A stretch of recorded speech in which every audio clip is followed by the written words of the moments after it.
तो ionic radius, आज ये आखिरी टॉपिक हम लोग पढ़कर इसको स्टॉप कर देंगे। फिर कल से जो हमारा नया टॉपिक स्टार्ट होगा वो आयनाइजेशन एनर्जी रहेगा। ठीक है, तो कंटिन्यू करते हैं। देखो, टाइप ऑफ रेडियस तुम ऑलरेडी पढ़ चुके हो।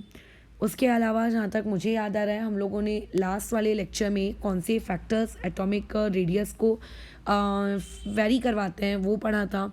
उसका पीरियड और ग्रुप में क्या वेरिएशन होता है ये देखा था, और साथ ही साथ में उन टॉपिक्स को भी देख लिया था करके जो एक्सेप्शनल केसेस आते हैं। Right now we have to study आप लोगों का पीरियोडिसिटी किस में, आयोनिक रेडियस में। यानी कि आयोनिक रेडियस में ऐसा क्या ट्रेंड फॉलो होता है, वो वाली चीज़ हम लोगों को कैसे है यहाँ पर देखनी है करके। ओके, तो बहुत ही सिंपल सा पार्ट है, छोटा सा है। कुछ क्वेश्चंस मुझे तुम्हारे साथ करवाने हैं ताकि तुम्हारी प्रैक्टिस हो जाए। उसके बाद ये टॉपिक आप लोगों का ख़त्म हो जाएगा। अभी जैसे आप लोगों के पास एक न्यूट्रल एटम होता है, ठीक है। 10th तक की बातचीत में इतना तो तुम लोगों को पता ही होगा। अगर वो न्यूट्रल एटम इलेक्ट्रॉन को गेन करता है तो इलेक्ट्रॉन के गेन करने से वहाँ पे वो क्या क्रिएट करता है, अनायन क्रिएट करता है। और अगर मान लेते हैं वही न्यूट्रल एटम इलेक्ट्रॉन को लूज कर देता है तो वो वाली जो न्यू स्पीशीज़ बनती है वो क्या होता है, cation. Cation carry positive charge while अनायन carry negative charge, है ना। इतनी जानकारी तो हमको पता ही है करके। तो जब हम किसी कैटायन का एटॉमिक रेडियस निकालते हैं, ऑब्वियसली न्यूट्रल एटम का तो निकालते ही हो, बट उसका एक इलेक्ट्रॉन निकालने के बाद जो नई स्पीशीज़ बनी दैट इज़ कैटायन, अगर आपने उसका एटॉमिक रेडियस कैलकुलेट किया that it is known as board cationic radius करके, ठीक है। और अगर आपने किसी अनायन का रेडियस कैलकुलेट किया then it is known as what, anionic करके रेडियस करके, ये वाली जो चीज़ है करके, बराबर। So you have now two things, cationic radius and ionic radius. पहले तो बहुत ही बेसिक कंसेप्ट के साथ काम करते हैं, उसके बाद कैटायनिक और एनायनिक के डेप्थ में कोशिश करेंगे घुसने की। वैसे डेप्थ में घुसने की कोई नीड है नहीं, ये क्वेश्चन उसके उतने कुछ खास आते नहीं, बहुत ही सिंपल से आते हैं करके।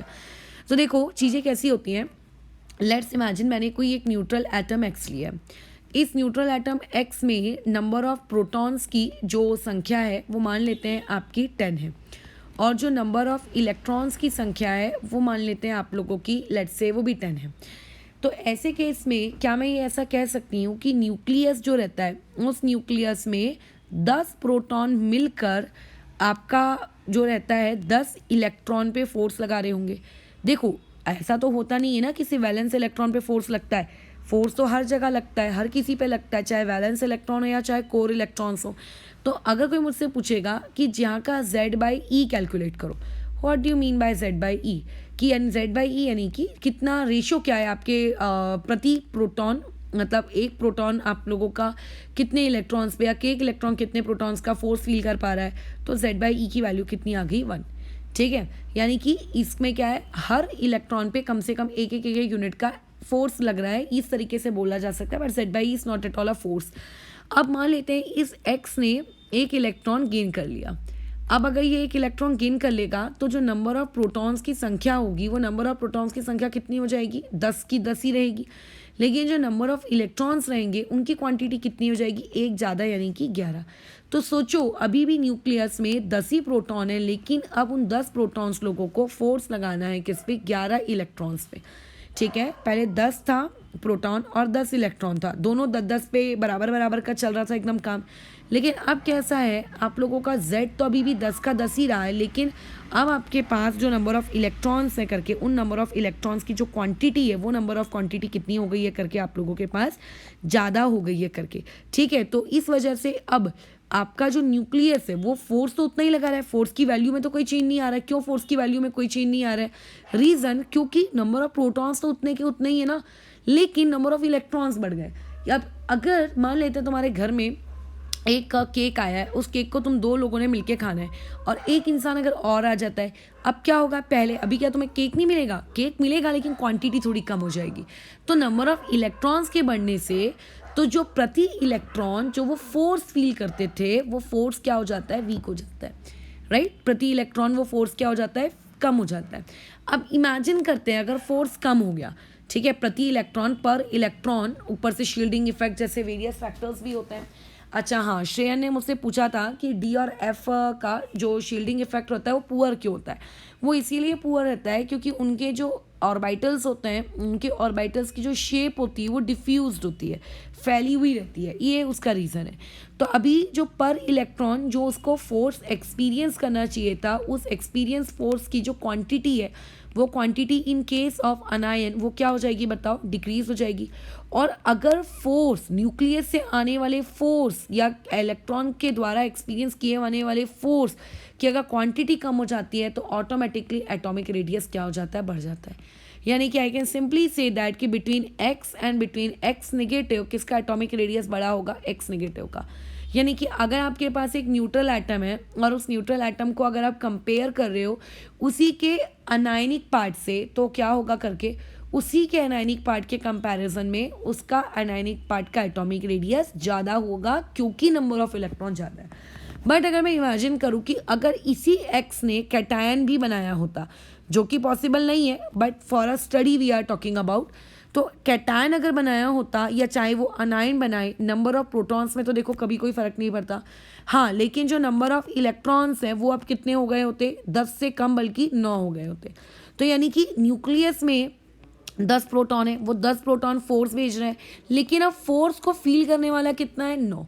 इट इज़ जस्ट लाइक कि घर में 4 लोग हैं, 4 लोगों के बीच में केक डिस्ट्रीब्यूट होना था, एक इंसान लेट से घर के बाहर है, अब वही केक 4 लोगों के बजाय 3 लोगों में डिस्ट्रीब्यूट होगा, तो पर पर्सन जो केक की क्वांटिटी उन्हें मिलेगी वो कैसी होगी, ज़्यादा होगी, राइट। तो यानी कि यहाँ से क्या मैं ये कह सकती हूँ कि जो पर इलेक्ट्रॉन उनको जो फोर्स एक्सपीरियंस होने वाला था, वो जो फोर्स वो एक्सपीरियंस करने वाले थे, वो फोर्स उसका क्या हो जाएगा करके इंक्रीज हो जाएगा। अगर पर इलेक्ट्रॉन फोर्स की क्वांटिटी इंक्रीज हो जाएगी तो इसका मतलब क्या है कि एटॉमिक रेडियस ऑटोमेटिकली क्या हो जाएगा, डिक्रीज हो जाएगा, बराबर। एटॉमिक रेडियस क्या हो जाएगा, डिक्रीज हो जाएगा। So you can say that कि अगर मेरे पास कोई एक ऐसी स्पीशीज़ है जिस स्पीशीज़ का इमेजिनरी अनायन भी पॉसिबल है, कैटायन भी पॉसिबल है और उसका न्यूट्रल एटम तो है ही, तो ऑर्डर कुछ इस तरीके से चलेगा, यानी कि between cation, between अनायन and between neutral atom order कैसा होता है, कैटायन का साइज सबसे छोटा, फिर उससे बड़ा थोड़ा सा न्यूट्रल एटम का, और उससे बड़ा फिर किसका हो जाता है, आपके अनायन का हो जाता है करके, राइट। अगर वो सेम स्पीशीज़ है तो अभी जस्ट इमेजिन करते हैं, एक क्वेश्चन आपको दिया हुआ है, इसमें आपको Fe दिया है, Fe2+ दिया है, Fe3+ दिया है। ध्यान से समझना, मैं कोई रूल्स वगैरह नहीं बना रही हूँ, अपन लोग सिंपल से चीज़ें देखेंगे। तो अभी ये एक बात अपन, अच्छा रुको रूल बना ही लेते हैं। तो इससे एक रूल ये बना लेना कि जितने आप इलेक्ट्रॉन्स ऐड करोगे, है ना, अनायन में तो क्योंकि इलेक्ट्रॉन्स ऐड हो रहे हैं, अगर इलेक्ट्रॉन्स के ऐड करने की क्वांटिटी बढ़ेगी यानी कि निगेटिव चार्ज बढ़ेगा, तो निगेटिव चार्ज के बढ़ने से आप लोगों का जो एटॉमिक रेडियस है, वो एटॉमिक रेडियस यानी कि एटॉमिक साइज, वो भी क्या हो जाएगा करके इंक्रीज हो जाएगा नेगेटिव चार्ज में। लेकिन अगर तुम इलेक्ट्रॉन को रिमूव करोगे, इलेक्ट्रॉन को रिमूव करने से क्या क्रिएट होता है, पॉजिटिव चार्ज क्रिएट होता है। एक इलेक्ट्रॉन रिमूव किया तो +1, 2 इलेक्ट्रॉन रिमूव किए तो +2। तो जितने आप इलेक्ट्रॉन रिमूव करोगे उतना ही ज़्यादा आपका पॉजिटिव चार्ज इंक्रीज होगा। लेकिन पॉजिटिव चार्ज के इंक्रीज होने से एटॉमिक रेडियस बढ़ता नहीं है, बल्कि एटॉमिक रेडियस घटता है, डिक्रीज होता है। तो यानी कि प्लस में जितना बड़ा नंबर दिखेगा, ठीक है, कैटायन में जितना बड़ा नंबर दिखेगा उसका साइज उतना छोटा होगा। जैसे लेट्स से एक A है, एक A2+ है, एक A4+ है और एक आपके पास A3+ है और एक आपके पास A+ है। इसमें अगर कोई तुमसे पूछेगा कि कैटायन और आपके, ये देखो ये सब क्या है, ये सब के सब कैटायन है, और ये A अकेला, ये A कौन है आप लोगों का, न्यूट्रल एटम है। तो न्यूट्रल एटम वर्सेस कैटायन किसका साइज बड़ा है, तुम बोलोगे करके न्यूट्रल एटम का बड़ा है, तो A डेफिनेटली बड़ा होगा। लेकिन जो बचे हुए 4 हैं, अगर तुम्हें कैटायन में ही कंपैरिजन करना रहे तो फिर कैसे कंपैरिजन करोगे, जितना ज़्यादा पॉजिटिव चार्ज होगा एटॉमिक रेडियस याद रखना उतनी ही छोटी होगी, ठीक है। तो पॉजिटिव चार्ज किस में ज़्यादा है देख लो, आप लोगों के A4+ में, तो उसकी एटॉमिक रेडियस उतनी ही छोटी होगी। तो इस तरीके से ऑर्डर आप लोगों का चलेगा करके, ठीक है। इस चीज़ को याद रखोगे कि पॉजिटिव चार्ज में कैसा करना है और अगर निगेटिव चार्ज आए तो निगेटिव चार्ज में कैसा करना है। अब अगर यही क्वेश्चन मान लेते हैं एक ही रखूं और मैं इस पूरे को नेगेटिव चार्ज के साथ रिप्लेस कर दूं, तो अगर मैं इन सारी चीज़ों को निगेटिव चार्ज के साथ रिप्लेस कर देती हूँ तो ये चीज़ क्या होगी, अनायन होगी। अनायन वर्सेस न्यूट्रल एटम की अगर बात की जाए तो न्यूट्रल एटम का साइज क्या होगा, छोटा होगा। यानी कि इस बार इन सारे अनायंस के कंपेयर में सबसे छोटा कौन है आप लोगों का, ए छोटा है करके, राइट, क्योंकि आप लोगों का अनायन ज़्यादा बड़े होते हैं as compare to neutral atom. और अनायन में रूल क्या चलता है, जितना ज़्यादा चार्ज होगा एटॉमिक रेडियस भी उतना ही ज़्यादा होगा। यहाँ पे इंक्रीज वर्ड लिखना मैं भूल गई थी करके, ठीक है। तो ऐसे केस में अभी बताओ सबसे बड़ा चार्ज किस पे, 4 निगेटिव। मैथ्स की नज़र से मत देखना कि यार 4 निगेटिव, मैथ्स में तो हमने सीखा है कि -4 छोटा होता है। माइनस साइन सिर्फ ये बता रहा है कि इलेक्ट्रॉन आया है कि गया, सिर्फ नंबर कंसिडर करो। तो 4 सबसे बड़ा है तो उसका साइज भी सबसे बड़ा होगा। उससे छोटा A3 निगेटिव का, उससे छोटा A2 निगेटिव का, उससे छोटा A निगेटिव का, और सबसे छोटा आपके न्यूट्रल एटम A का। तो इस तरीके से अनायंस में हम लोग काम करते हैं। अभी जैसे एक क्वेश्चन आ गया है आपके पास, क्रोमियम है, क्रोमियम 2+ है, क्रोमियम 3+ है और क्रोमियम प्लस है। इसमें अगर कोई तुमसे पूछेगा कि बताओ करके सबसे बड़ा साइज किसका है, तो सबसे बड़ा साइज किसका होगा, पहले तो देखो ये कौन है, न्यूट्रल एटम, और ये तीनों के तीनों क्या है, कैटायंस। तो न्यूट्रल एटम वर्सेस कैटायंस, ये चीज़ तुम्हें पता होनी चाहिए कि न्यूट्रल एटम वर्सेस कैटायन में जो चीज़ बड़ी होती है वो होता है आपका न्यूट्रल एटम। तो सबसे बड़ा तो हो गया यहाँ पे, बोलो कौन, क्रोमियम, ठीक है, यानी कि सादा सा न्यूट्रल एटम यानी कि Cr। अब जो बच गए 3, Cr+, Cr3+, Cr2+, उन्हीं में से हमें अभी स्मॉलेस्ट ढूंढना है कि स्मॉलेस्ट कौन होगा। अरेंज भी करने को पूछा जा सकता है, बट अगर मैं अरेंज करने के बारे में बात ना करूं तो इसमें आप लोगों का सबसे लार्जेस्ट साइज इसका होगा ड्यू टू न्यूट्रल एटम, और इनमें अगर सबसे स्मॉलेस्ट किसी का ढूंढना है तो स्मॉलेस्ट इसका होगा। क्यों इसका स्मॉलेस्ट होगा, क्योंकि जितना आपका पॉजिटिव चार्ज बढ़ेगा उसका साइज उतना ही ज़्यादा क्या होगा, घटेगा। ये हो गया आप लोगों का एक टॉपिक। अभी इसी टॉपिक के बेसिस पे कुछ क्वेश्चंस और देख लेते हैं, बहुत ही सिंपल से हैं। अभी जैसे कि 2 मिनट, अब जैसे तुमसे क्वेश्चन में यहाँ पूछ लिया गया कि let's you have F negative, Br negative, I negative, Cl negative, इनमें कंपेयर करो और बताओ। इसमें तो कोई पगला भी बता देगा, ये सेम ग्रुप के हैं, ये सब सेम ग्रुप के हैं, भले ही इनके ऊपर निगेटिव चार्ज है, सब अनायन है, सबके ऊपर चार्ज भी एक ही ग्रुप के हैं, चार्ज भी सेम है। डायरेक्ट वही लॉजिक लगाओ, ग्रुप में साइज बढ़ो, सबसे बड़ा साइज किसका होगा, आप लोगों के आयोडीन, फ्लोरीन, ये ऑर्डर चलता है, तो यही ऑर्डर उनके अनायन में भी चलेगा।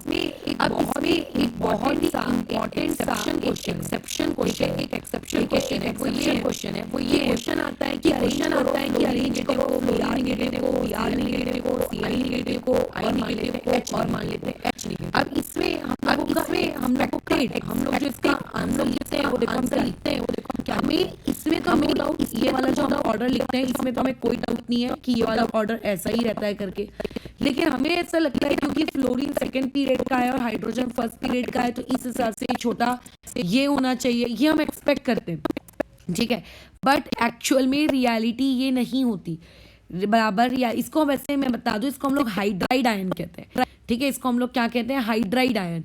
रियलिटी ये नहीं होती, रियलिटी क्या हो जाती है फिर, रियलिटी ये हो जाती है कि आपका फ्लोरीन तो ऑर्डर फॉलो करता है, क्लोरीन भी ऑर्डर फॉलो करता है, आपका ब्रोमीन भी ऑर्डर फॉलो करता है, लेकिन ये जो तुम्हारा आई नेगेटिव है और इस Br नेगेटिव के बीच में यहाँ पे H नेगेटिव आ जाता है। सोचो ये Br आपके कौन से पीरियड का होगा, 4th पीरियड का होगा लगभग, और H तो आपके फर्स्ट पीरियड का है, तो फिर भी H का जो मतलब साइज है वो Br से ज़्यादा है। ऐसा क्यों है उसका साइज ज़्यादा, उसका रीज़न को समझते हैं। तो देखो रीज़न मैं ओरली बता देती हूँ, उसको कॉपी में अपने वर्ड्स में तुम लिख लेना।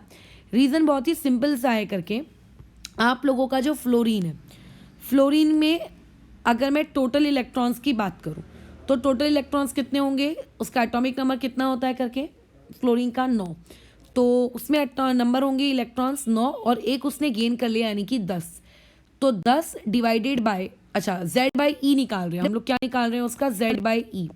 तो Z कितना है, फ्लोरीन का एटॉमिक नंबर 9 और E फॉर इलेक्ट्रॉन्स कितने हो गए 10, तो ये वैल्यू कुछ आएगी 0.9। Cl नेगेटिव में कितना हो जाएगा, ये होता है 17, एक ले लिया तो 18 और 18 डिवाइडेड बाय उसका एटॉमिक नंबर यानी कि 17। ये अच्छा एक मिनट रुको, Z बाई ई करना है ना, यानी कि 17/18 ये वाली चीज़ हो जाएगी। ठीक है, Z बाई ई को आप ऐसा कंसिडर करो कि जितनी ज़्यादा Z बाई ई की वैल्यू आएगी फोर्स उतना ही ज़्यादा रहेगा। ठीक है, इस चीज़ को ऐसा लो तो ये कितना आएगा 0.94 की वैल्यू आएगी। अब जो ब्रोमीन है, ठीक है, ब्रोमीन का एटॉमिक नंबर ये तुम लोगों को पता होना चाहिए करके, बराबर। तो जो ब्रोमीन है, ब्रोमीन का एटॉमिक नंबर कितना होता है 35। तो प्रोटॉन्स इसमें कितने हैं 35, इलेक्ट्रॉन्स कितने हैं 36। तो अभी 35 डिवाइडेड बाय 36 इस चीज़ को कर लो। तो क्यों कर रहे हैं 35 डिवाइडेड बाय 36, क्योंकि हम Z बाई ई कैलकुलेट कर रहे हैं। That will comes out to be 0.97, ये इतना आता है। अब आ जाओ हाइड्रोजन में। अब हाइड्रोजन कितना है, हाइड्रोजन में आपके नंबर ऑफ प्रोटॉन्स कितने होते हैं, एक, बराबर यही होते हैं ना Z बाई ई एक, और इलेक्ट्रॉन्स कितने होते हैं, अब वो तो हो गए 2, तो ये कितना आ रहा है 0.5। तो कायदे से अगर मैं Z बाई ई के हिसाब से देखूँ तो जितना ज़्यादा Z बाई ई होगा फोर्स उतना ज़्यादा होगा, राइट। फोर्स एग्जैक्टली तो Z बाई ई एक फोर्स नहीं है, ठीक है, लेकिन फोर्स उतना ही इमेजिन करते हैं ज़्यादा होगा और साइज क्या होगा उतना ही कम होता जाएगा। Z बाई ई यानी कि पर इलेक्ट्रॉन कितना फोर्स वो फील कर रहा है, तो ये 0.9 का फील कर रहा है, ये 0.94 का फील कर रहा है, ये सब 0.9 की रेंज में। बट हाइड्रोजन तो 0.5 का कर रहा है, उसमें सबसे कम वो फोर्स फील कर रहा है।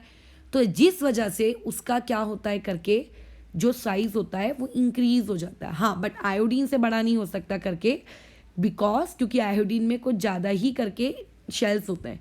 अच्छा, और उसके अलावा एक नेक्स्ट पॉइंट ये भी है कि जब हम लोग आपके उस छोटे से के शेल में हाइड्राइड आयन में एक इलेक्ट्रॉन डाल देते हैं, तो एक इलेक्ट्रॉन डालने की वजह से उन दो इलेक्ट्रॉन्स के बीच में भयानक रिपल्शन होता है। अब रिपल्शन की वजह से करके क्या होगा करके उसको स्टेबिलिटी नहीं मिलेगी करके, है ना। अब स्टेबिलिटी के लिए वो क्या करेगा, स्टेबिलिटी के लिए वो कोशिश करेगा कि किस तरीके से वो स्टेबिलिटी को इंक्रीज कर सके। तो स्टेबिलिटी को इंक्रीज करने के लिए इलेक्ट्रॉन्स को दूर दूर रहना पड़ेगा। अब दूर दूर रहने के लिए ये लोग जो अपना ऑर्बिट है उसको वो बढ़ा देते हैं, इंक्रीज हो जाते हैं, वो दूर दूर हो जाते हैं करके, ठीक है, बराबर। वो कैसे हो जाते हैं, वो लोग दूर दूर हो जाते हैं करके, और जब वो लोग दूर दूर हो जाते हैं तो उनका ऑटोमेटिकली साइज क्या हो जाता है, बढ़ जाता है। बस यही तुम्हारा छोटा सा लॉजिक है। यहाँ पे लोगों का गलत हो जाता है पेपर में, बिकॉज उन लोगों को ऐसा लगता है करके कि ऑर्डर H वाला ऊपर होना चाहिए। बट ये थोड़ा सा ना चीज़ों को याद करते चलो, याद करते चलोगे तो बेटर होगा करके, ठीक है। क्योंकि अभी हाइड्राइड के केस में, बराबर, हाइड्राइड के केस में रिपल्शन क्या हो जाता है करके उसका बढ़ जाता है। ये सिर्फ तुम्हें समझाने के लिए मैंने एक छोटा सा थोड़ा सा तोड़ मरोड़ कर एक एक्सप्लेनेशन दिया है, ठीक है। क्योंकि एक्सप्लेनेशन की अगर मैं रियलिटी में जाऊंगी तो रियलिटी में तो बहुत सारी चीज़ें एग्जिस्ट करती हैं, बट अपन उन बहुत सारी चीज़ों में नहीं पढ़ रहे हैं ना करके। हम क्या कर रहे हैं करके सिर्फ अपने आप को सेटिस्फाई करने के लिए, हाँ इस रीज़न से हमें समझ में आ सकता है। एग्जैक्ट चीज़ तो आपको डिटेल में नहीं बताई जा सकती, तो ये उसका वन ऑफ द रीज़न है करके, ठीक है। ये जो आपका हाइड्राइड होता है, इस हाइड्राइड पे जो Z इफेक्टिव, अच्छा ये जो आपका हाइड्राइड है, इस Z इफेक्टिव की जो वैल्यू है देखो कितनी कम है, ठीक है, स्मॉल है। और बाकियों में यही Z इफेक्टिव की वैल्यू कैसी होती है, कंपैरेटिवली ज़्यादा होती है करके। तो अगर Z इफेक्टिव की वैल्यू कम है, इसका मतलब न्यूक्लियस अपने इलेक्ट्रॉन्स को ज़्यादा कंट्रोल नहीं कर सका, जिसकी वजह से इलेक्ट्रॉन्स दूर भाग गए, और इलेक्ट्रॉन्स क्योंकि दूर भाग गए सो देयरफॉर करके वो क्या बन गया, उसका साइज बड़ा बन गया, ठीक है। तो ये था। अब कुछ क्वेश्चंस हैं, ये क्वेश्चंस बहुत ही सिंपल से हैं। मैं एक बार अटेम्प्ट करके तुम लोगों को दिखा देती हूँ, मैं थोड़ा क्विक करूँगी, तो उसमें मैं कोई ऐसा टुकुर टुकुर धीरे धीरे नहीं करने वाली। जब मैं खुद 11th वगैरह में रहती हूँ तो मेरे से खुद ये सवाल इतना स्पीड में बनते थे, तो उसमें टुकुर टुकुर नहीं चलेगा। अगर तुम्हें ऐसा लग रहा है करके कि कोई पॉइंट तुम्हें नहीं समझा तो उसमें तुम फिर मैसेज करना, पर उसमें बातचीत कर लेंगे, ठीक है। देखो पहला बोल रहा है the atom larger in size as compare to oxygen. अब ऑक्सीजन एक पीरियड का एलिमेंट है, ये तो हम जानते हैं, और बाकी के जो दिए वो भी पीरियड वाले हैं। अब इसमें बात आती है हीलियम की। हीलियम आपके फर्स्ट पीरियड का है और ऑक्सीजन आपके सेकेंड पीरियड का है। तो ऑब्वियसली सेकेंड पीरियड वालों के पास शेल्स ज़्यादा होंगे, तो क्योंकि उनके पास शेल्स ज़्यादा होंगे तो हीलियम तो वो ऑप्शन नहीं हो सकता, तो हीलियम को काट दो, बचा फ्लोरीन और बचा नियॉन। अब इसमें इतना सबको पता होता है कि लेफ़्ट टू राइट जाने पे साइज़ घटता है, तो ऑक्सीजन से बड़ा फ्लोरीन तो नहीं हो सकता। अब उसमें कई लोग अपने दिमाग में ये फिट कर लेते हैं कि लेफ़्ट टू राइट जाने पे हमेशा साइज़ डिक्रीज़ होता है। अरे यार, हमेशा नहीं होता है, नियॉन में नहीं होता है, हीलियम में नहीं होता है, ठीक है। इनमें वेंडर वॉल फोर्स एक्ट करती है, इसका वीडियो नंबर 2 देख लेना। वेंडर वॉल फोर्स एक्ट करती है जिसकी वजह से इनका साइज़ बड़ा हो जाता है, तो इसका आंसर आएगा नियॉन। इसमें से कुछ लोग हो सकता है नन ऑफ दिस भी टिक कर दें। अब आगे बोल रहा है which of the following has largest ionic radius. देखो, सोडियम और सीशियम ये दोनों तो एक ही पीरियड के लोग हैं, तो कोई सॉरी एक ही ग्रुप के लोग हैं, कोई दिक्कत नहीं है। कैल्शियम और मैग्नीशियम भी एक ही उसके खेती बाड़ी के हैं। तो अभी हमको कंपेयर क्या करना है, पहले एक काम करते हैं, मैं सेम ग्रुप में कंपेयर कर लेती हूँ। अगर मैं सोडियम वर्सेस सीशियम में कंपेयर करूँ तो लार्जेस्ट आयोनिक रेडियाई किसका होगा, सीशियम का होगा, तो सोडियम तो वैसे भी रूल आउट हो गया। अगर मैं कैल्शियम और मैग्नीशियम में बात करूँ तो कौन बड़ा होगा, कैल्शियम बड़ा होगा। क्यों बड़ा होगा बताओ, क्योंकि वो ग्रुप में नीचे आता है ना। तो अब खेल में कंपटीशन में सिर्फ 2 ही लोग बचे, कौन बच गया, एक बच गया आप लोगों का caesium, it can be a caesium और it can be a calcium. अब इसमें कई लोगों को ऐसा लगता है क्योंकि पीरियोडिक टेबल का सबसे बड़ा एलिमेंट सीशियम होता है, लार्जेस्ट एटॉमिक रेडियस, तो चलो सीशियम टिक कर देते हैं। ऐसा नहीं करना, उसमें दिमाग लगाने का, ठीक है, उसमें दिमाग लगाओ। जैसे ही दिमाग लगाओगे तो तुम्हें तुम्हारा इसका आंसर मिलेगा, ठीक है। अब बहुत ही सिंपल सी चीज़ है, कैल्शियम के पास जो Z है वो कितना है, 20 है, और इलेक्ट्रॉन कितने हैं, 19। इलेक्ट्रॉन्स की संख्या घट गई, ठीक है, इलेक्ट्रॉन्स की संख्या क्या हो गई है, घट गई है। अब जो तुम्हारा सीशियम है, सीशियम का एटॉमिक नंबर क्या है।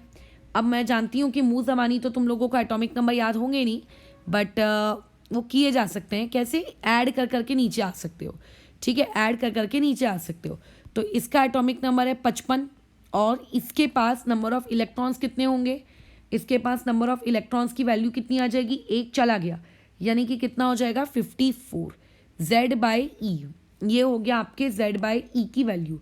55 डिवाइडेड बाय 54 कर दो, कुछ 1 पॉइंट आएगा। अब वैसे एक मिनट, हाँ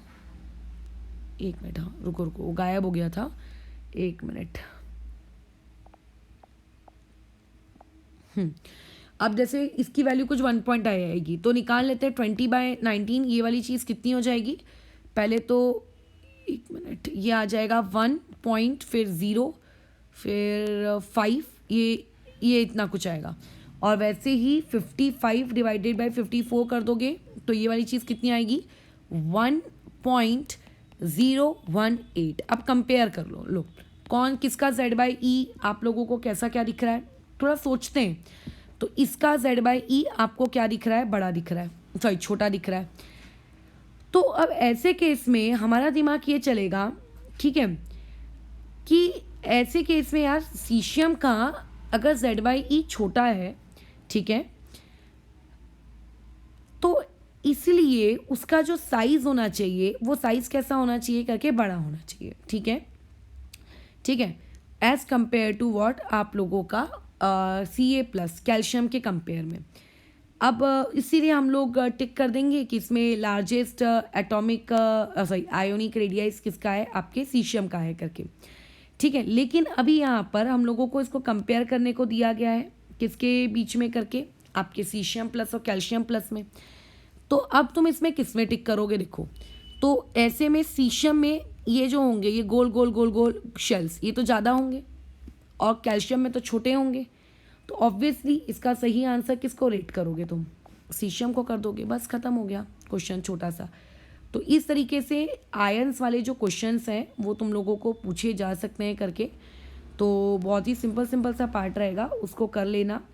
अच्छा, अब आगे बढ़ते हैं, इसमें वाली चीज़ देखो क्या है करके, 1 मिनट, नेक्स्ट क्वेश्चन में आ जाते हैं। Which of the following is the smallest in size. अच्छा, तो देखो ये सब के सब आइसो इलेक्ट्रॉनिक स्पीशीज़ है। क्यों ये सब के सब आइसो इलेक्ट्रॉनिक स्पीशीज़ है, क्योंकि Na+ में से 11 उसका एटॉमिक नंबर होता था, और एटॉमिक नंबर क्योंकि उसका 11 होता था तो देयरफॉर वहाँ पर अब 1 चला गया तो 10। F negative 10। तो ये जो रूल अपन अप्लाई करते हैं, रूल के लिए स्पीशीज़ का आइसो इलेक्ट्रॉनिक होना देखना बहुत ज़रूरी है, ठीक है। अब ये लोग देखो आइसो इलेक्ट्रॉनिक नहीं थे, ये लोग आइसो इलेक्ट्रॉनिक नहीं थे ऊपर वाले लोग, तो नीचे में बहुत ही सिंपल है, सभी के सब आइसो इलेक्ट्रॉनिक है। तो अब ऐसे में देखो क्या रूल लगा लोगे तुम अपना सिंपली करके यहाँ पर थर्ड वाले क्वेश्चन में, यहाँ पे छोटा सा बस अपना दिमाग लगा लो करके। ये तीनों के तीनों एक ही पीरियड के हैं, तो एक ही पीरियड के हैं, तो इनमें सबसे छोटा कौन होगा? इसमें सबसे छोटा होगा F निगेटिव, राइट। क्यों होता है? क्योंकि लेफ्ट टू राइट जाने पे क्या होता है आप लोगों का, साइज घटता है, बराबर, साइज घटता है। और ऊपर से अभी अभी हमने ऊपर पढ़ा है कि निगेटिव चार्ज में जितनी वैल्यू बढ़ेगी साइज उतना भी बढ़ता जाएगा। अब बचा F नेगेटिव और Na+, ये अनायन है, ये कैटायन है, तो ऑब्वियसली कैटायन का साइज छोटा होगा, सो विल ऑप्शन नंबर 4। वैसे ही नेक्स्ट क्वेश्चन नंबर 4 में पूछा है, in which pair second item is larger than first. Very simple, nitrogen और फॉस्फोरस ग्रुप के लोग हैं, स्ट्रोंशियम और कैल्शियम ग्रुप के लोग हैं, सोडियम मैग्नीशियम पीरियड के लोग हैं, ब्रोमीन क्लोरीन ग्रुप के हैं। सेकेंड आइटम बड़ा होना चाहिए, तो क्लोरीन थोड़ी ना बड़ा है ब्रोमीन से, तो ये तो गलत हो गया। सेकेंड आइटम बड़ा होना चाहिए, तो सेकेंड आइटम देख लो कौन बड़ा है करके, वो पता चल जाएगा तुम लोगों को करके कि सेकेंड आइटम कौन बड़ा है वहाँ पे। अब नाइट्रोजन और फॉस्फोरस के केस में आ जाओ, तो नीचे जाने पर क्या होता है आप लोगों का साइज बताओ, बढ़ता है, ठीक है। आप लोगों एक मिनट रुको, 2 मिनट रुको।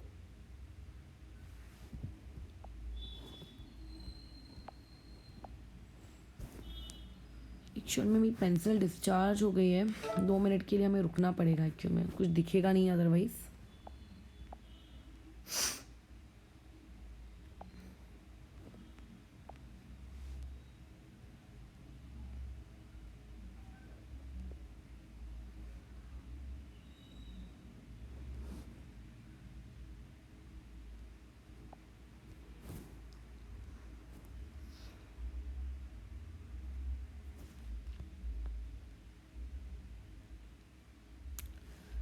बस 1 मिनट और, 1 मिनट में वो हो जाएगा सब कुछ डन।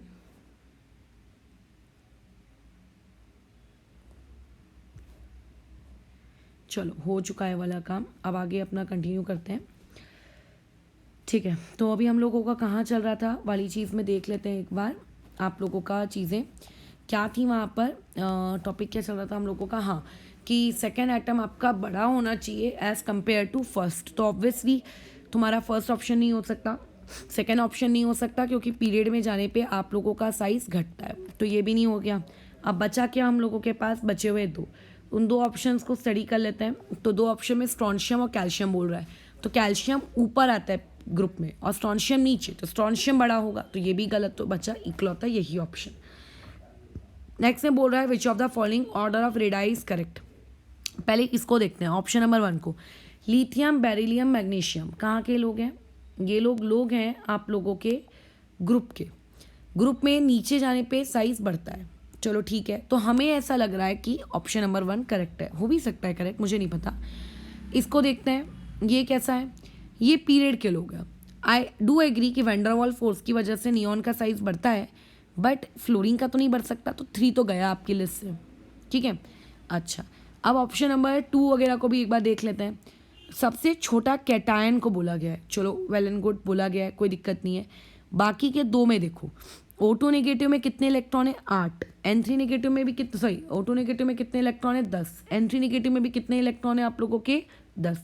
आइसो इलेक्ट्रॉनिक स्पीशीज़ हैं वो लोग, और आइसो इलेक्ट्रॉनिक स्पीशीज़ में ये दोनों निगेटिव में कंपेयर कर रही हूँ मैं, ठीक है। तो ऐसे में वैसे अगर ये आइसो इलेक्ट्रॉनिक नहीं होते, न्यूट्रल एटम होते, तो भी नाइट्रोजन बड़ा होता, और ऊपर से पावर भी बड़ी है ना, तो बड़ा ही होना चाहिए। तो 2 ऑप्शन भी ठीक हो सकता है, ठीक है, वो भी ठीक हो सकता है।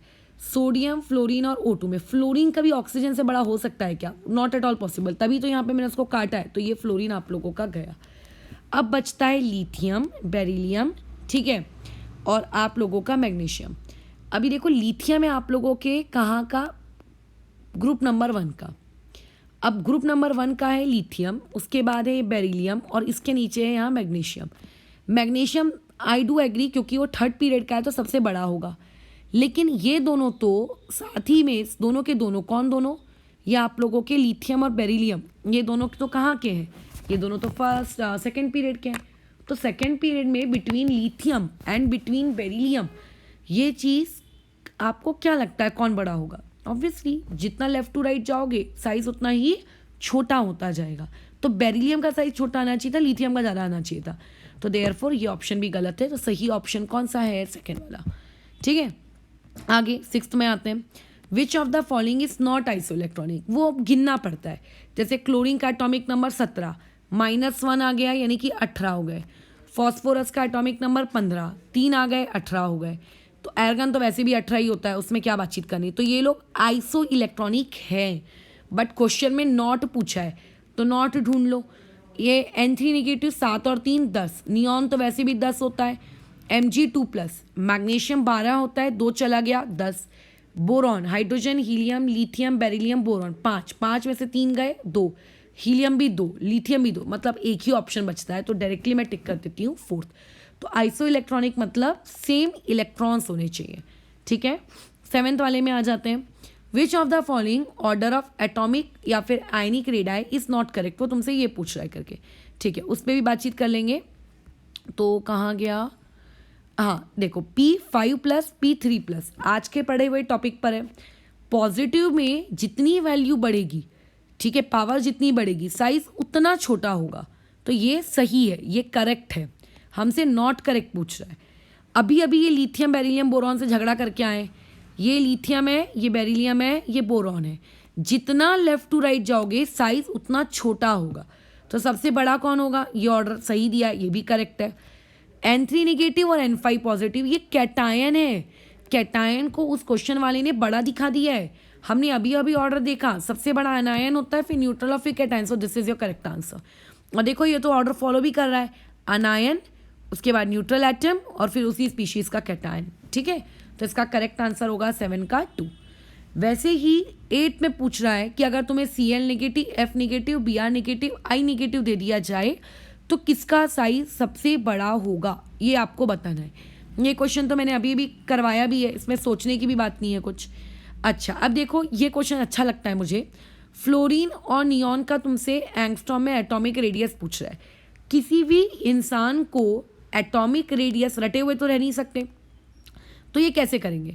सिंपल है, फ्लोरीन और नियॉन पीरियड के लोग हैं, लेकिन नियॉन में वेंडर वॉल फोर्स रहता है। तो वेंडर वॉल फोर्स की वजह से नियॉन का जो भी एटॉमिक रेडियस होगा, I don't know exact value, वो बड़ा होगा। इक्वल तो नहीं होगा। सो ये ऑप्शन गया, ये ऑप्शन गया, बचे सिर्फ 2 ऑप्शन। और 2 ऑप्शन में फ्लोरीन छोटा आना चाहिए और नियॉन बड़ा आना चाहिए। तो किस ऑप्शन में है वो? आपके 9 के ऑप्शन नंबर 1 में है वो। सो देयरफॉर इसका आंसर आएगा 9 का 1। अभी इसी बेसिस पे जरा तुम ये क्वेश्चन नंबर 10 बनाना है, ये तुम्हारे लिए होमवर्क दिया जा रहा है करके। ठीक है, कल जब मैं क्लास लूँगी तो इसका मैं आंसर डिक्लेयर कर दूँगी कि किसका कितना कितना सही आया है। तो ये क्वेश्चन नंबर 10 ये तुम लोगों के होमवर्क में रहेगा, क्वेश्चन नंबर 9 के बेसिस से बना लोगे। वैसे ही यहाँ पर भी ये पूरा काम अपने होमवर्क में ले लो, इसको स्क्रीनशॉट ले लो। कल जब क्लास स्टार्ट होगी तो इसके मैं आंसर्स डिक्लेयर कर दूँगी। ठीक है, तो यहाँ पे हम लोगों का एटॉमिक रेडियस वाला पार्ट समाप्त होता है और अब जो हम लोगों का नया पार्ट स्टार्ट होगा वो रहेगा आप लोगों का आयनाइजेशन एनर्जी करके। ठीक है, तो इस चीज़ को फिर अभी ओवर करते हैं, लेकिन कल की क्लास में पहले इन क्वेश्चंस को हम डिस्कस करेंगे। डिस्कस इन द सेंस मैं आंसर्स बताऊंगी और उस आंसर्स में से जिसका गलत होगा वो उसमें बताना करके फिर हम लोग उसको नेक्स्ट क्लास में डिस्कस कर लेंगे। ठीक है।